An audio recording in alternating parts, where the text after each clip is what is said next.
Est-ce que toi aussi, tu n'arrives pas toujours à identifier si ce que tu es en train de faire, c'est d'essayer d'être gentil ou gentille ou si tu tombes dans le people pleasing? C'est ce que j'ai envie d'explorer avec toi aujourd'hui. Bienvenue dans le podcast Ambitieusement TDAH. Je m'appelle Amélie Léveillé, je suis coach TDAH, puis en fait, c'est quelque chose que j'ai entendu parler. C'est pas nécessairement un concept que moi j'ai inventé, mais la différence entre la gentillesse et le people pleasing. Chez les personnes qui vivent avec un TDAH, c'est très, très difficile de faire la différence, puis je vais t'expliquer pourquoi. D'abord, c'est quoi la gentillesse? Si tu regardes dans le dictionnaire, la gentillesse, en fait, c'est l'action d'être gentil. Quand on dit quelqu'un est gentil, on veut dire que quelqu'un est généreux, affable, aimable, collaborateur. Donc, c'est des qualificatifs assez positifs qu'on va attribuer à quelqu'un. Le problème, quand on a un TDAH, c'est qu'on a tendance souvent à, en fait, faire du people pleasing. Si tu traduis le terme people pleasing, ce que ça veut dire, c'est le désir de plaire. Et je trouve ça très, très, très révélateur sur, en fait, l'intention qu'il y a derrière. Donc, quand tu fais du people pleasing, tu cherches à plaire à l'autre. Donc, tu cherches à influencer l'opinion de l'autre par rapport à ce qu'il va penser de toi. OK? Et ce que tu cherches à obtenir, c'est probablement qu'il te trouve gentil. Dans la réalité, ce qui se passe, c'est qu'au niveau de ton cerveau, lui, est programmé pour que tu appartiennes à avoir le sentiment d'appartenir à la gang de monde qui vont te maintenir en vie. Ton cerveau est programmé comme il y a vraiment, vraiment longtemps. Il ne s'est pas super bien adapté à ce niveau-là, puis il a encore besoin de ressentir que tu appartiens à quelque chose. L'affaire, c'est quand tu as un TDAH, tu t'es probablement fait dire beaucoup trop souvent que ce que tu faisais était pas adéquat, pas comme il faut, pas de la bonne façon. On te pointait en défaut. Et comme, de un, peut-être que ça se peut que tu faisais plus d'erreurs que les autres, tu as tendance à avoir des comportements qui étaient peut-être un petit peu dérangeants ou comme par exemple être en retard, mais en tout cas, quelqu'un qui est en retard, je trouve ça vraiment fatigant. Être désorganisé, c'est possible aussi. C'est sûr que c'est un TDAH, tu vis avec des défis qui sont importants. Par contre, ça ne veut pas dire que c'est nécessairement toi qui es en défaut. Et là, comme on a des troubles de mémoire et qu'on a de la difficulté à réellement se rappeler de quelque chose, c'est difficile pour nous de définir si vraiment on est la personne en erreur. Et ce que je vois, c'est qu'on a tendance à être par défaut persuadé que c'est nous qui avons commis l'erreur. Et donc, je dois réparer la situation. Quand je pense que c'est moi qui ai fait l'erreur, je dois réparer la situation dans le but d'influencer la personne à avoir une émotion et une opinion positive de moi. OK? C'est là où tu fais ton erreur. Le people pleasing, c'est quelque chose qui va te laisser très, très, très, avoir beaucoup de ressentiments négatifs envers l'autre. Tu vas te sentir forcé de faire quelque chose alors que ça ne te fait pas nécessairement plaisir ou que ça va venir déranger des choses qui sont importantes pour toi, soit au niveau de tes besoins, soit au niveau des choses que tu veux faire qui sont réellement importantes pour toi. OK? Donc, la gentillesse, la capacité de détecter si c'est de la gentillesse que tu es en train de faire, si c'est du people pleasing, va venir du fait que ça devrait être plaisant, ça devrait te tenter de faire ça. Tu ne devrais pas te sentir coupable ou honteux que de dire non. Et avoir une relation saine avec quelqu'un d'autre, ce n'est pas accepter absolument tout de l'autre. C'est aussi avoir la capacité de mettre des limites et de dire, écoute, pour moi, ça, c'est pas possible. Si l'autre n'est pas capable d'accepter ça de toi, le problème, ce n'est pas nécessairement toi. Ça peut être la relation que tu as avec l'autre personne. Ça peut être ta tendance naturelle à toujours dire oui, puis qu'une fois quand tu dis non, mais ça passe pas bien. Mais ça ne veut pas dire que tu dois toujours dire oui. OK? Je vais te donner un bon exemple. Hier, j'étais en coaching. Je ne réponds jamais au téléphone en coaching. Quand je suis en coaching, je ne réponds pas au téléphone. Sauf quand c'est pour mes enfants. Parce que c'est possible que là, ça soit très urgent, puis il faut que je m'en occupe. OK? Donc, hier, j'étais en coaching et j'ai une personne qui m'appelle 2 fois. Donc, elle m'appelle une première fois sur mon téléphone, raccroche, rappelle une deuxième fois. Pour moi, comme maman, quand quelqu'un fait ça, ça veut dire que c'est très, très, très urgent ou que j'avais un rendez-vous avec cette personne-là, tu sais. Et là, je dis à mon client, je m'excuse, il faut que je réponde. J'ai répondu et c'était pas du tout urgent. C'était une personne qui m'appelait pour confirmer un rendez-vous qui, selon elle, avait lieu aujourd'hui, donc le lendemain de l'appel, alors que dans la réalité, il avait lieu dans une semaine, donc mercredi de la semaine prochaine. Et là, j'ai observé ce qui s'est passé dans mon cerveau. D'emblée, mon cerveau s'est dit « Wow! c'est sûr que c'est nous qui n'avons pas raison. C'est sûr que je me suis trompée, c'est sûr que je me suis plantée, c'est sûr que je l'ai mal noté, c'est sûr que c'est moi qui ai fait l'erreur. Pourquoi? Parce que dans ma vie d'avant, avant d'avoir un TDAH, j'avais effectivement tendance à mal noter l'information ou à carrément pas la noter puis à me fier à ma mémoire, ce qui est la pire erreur à mon avis à faire quand tu as un TDAH, te fier ta mémoire pour des rendez-vous.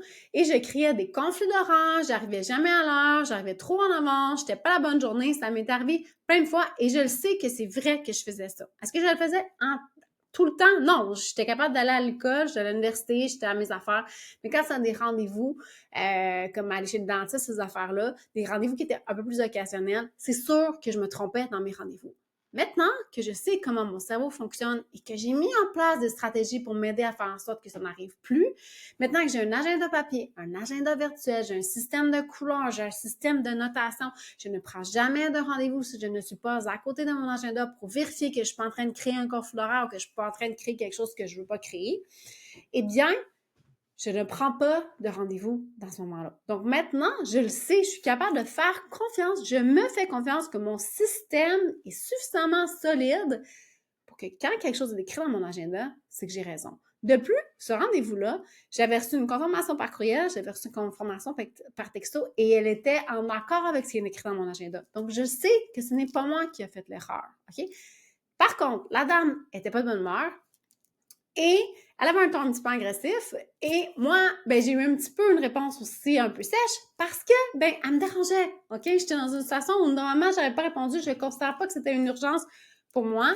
Puis je trouvais ça un peu rude que de faire 2 appels en ligne, OK? Donc, je lui ai dit, écoutez, madame, on n'a pas rendez-vous demain, on a rendez-vous la semaine prochaine. Et si tu savais comment ça m'a fait du bien de ne pas me sentir responsable de un, de son émotion, de deux, de corriger la situation. Parce que quand je tombe dans le people pleasing, ce que j'essaie de faire, c'est de corriger la situation, même si c'est pas moi qui ai fait l'erreur.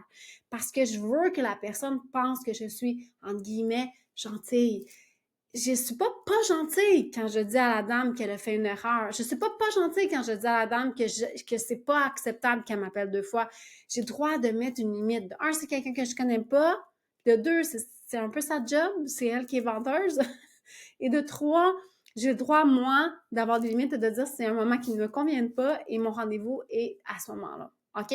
Je vais te donner un autre exemple où là, j'ai pas réussi à ne pas tomber dans le people pleasing. La semaine dernière, je suis allée au centre d'achat. Donc, je me suis promenée et je me suis fait accrocher par une dame qui voulait me donner des échantillons et qui m'a proposé de me coiffer les cheveux. Elle m'a fait essayer un fer. C'est sûr qu'elle a réussi à faire une belle job et parce qu'elle était gentille, parce que, tu sais, elle me disait que c'était sa première journée de travail, parce que j'ai déjà fait sa job. J'ai eu un commerce pendant 5 ans, donc je sais ce que c'est que de vendre des choses à des gens qui sont pas super motivés à acheter. Je me suis sentie obligée, entre guillemets, de lui acheter son fer. Mais l'affaire, c'est que j'en avais pas besoin. Ça ne fonctionne pas très bien pour moi. Je n'arrive pas à le faire fonctionner. Si tu me regardes en vidéo, mes cheveux sont pas du tout frisés. Et en fait, j'avais pas nécessairement le budget à attribuer à quelque chose comme ça. OK? Je me suis un peu fait prendre de court. Et là, comme la fille était gentille, j'avais absolument envie de lui faire plaisir. Mais l'affaire, c'est que moi, je suis pris de un avec un fer qui fait pas mon affaire. Et de deux, mais en fait, je suis un peu frustrée contre moi-même. Je suis frustrée d'avoir accepté de l'acheter parce que cet argent-là, je peux pas la mettre autre part. Je peux pas vraiment le retourner parce que c'était un rabais puis c'est vente finale. Et je me retrouve avec un objet qui sert à rien, qui encombre mes tiroirs, puis je sais pas quoi faire avec. Je me sens pas nécessairement à l'aise de le mettre sur Marketplace pour le vendre parce que je trouve que ça marche pas super bien. Okay? Donc, je trouve ça plate d'être pris avec ça. Et c'est ça que je te montre. Donc, tu vois-tu la différence entre les deux situations? Il y a une situation où j'étais capable de me cadrer puis d'accepter que, attends un petit peu, j'ai mis des stratégies en place et je sais que ce n'est pas moi qui a tort ici. Puis c'est pas une question d'avoir tort ou une raison, c'est une question que, en fait, c'est pas à moi de réparer la situation. Et l'autre, où en fait, je me suis sentie responsable un peu de son bien-être parce que je me souviens très bien ce que c'est que d'avoir ce genre d'emploi-là, d'être vendeuse et de trouver ça vraiment désagréable de se faire dire non à répétition. Mais en fait, être gentil dans ce genre de situation-là, ce n'est pas d'acheter ce qu'elle me vend. Être gentil, c'est par exemple lui dire je vous remercie pour la mise en pli. Laissez-moi votre carte avec votre nom. La prochaine fois, si je décide de l'acheter, ça va me faire plaisir de revenir voir et de dire que c'est vous qui me l'avez vendu. Ça, c'est gentil. OK? Ce n'est pas acheter l'objet en tant que tel. Ce n'est pas ça être gentil. Donc, c'est important quand tu fais quelque chose de te demander pourquoi tu penses que c'est toi qui es responsable de réparer la situation. Est-ce que tu as mis des stratégies en place pour que ce qu'on te dit que tu as fait de pas correct soit pas se présente moins souvent. Est-ce que est-ce que ça te fait plaisir de faire ce qu'on te demande ou est-ce que c'est quelque chose qui n'est pas aligné avec tes objectifs présentement? Ça peut être ne pas aligné avec ton budget, ça peut être ne pas aligné avec les activités que tu aimes faire, ça peut être ne pas aligné avec la façon que tu souhaites t'alimenter, ça peut être toutes sortes de choses. Tu n'es pas responsable de ce que l'autre va sentir si tu lui mets un refus. OK?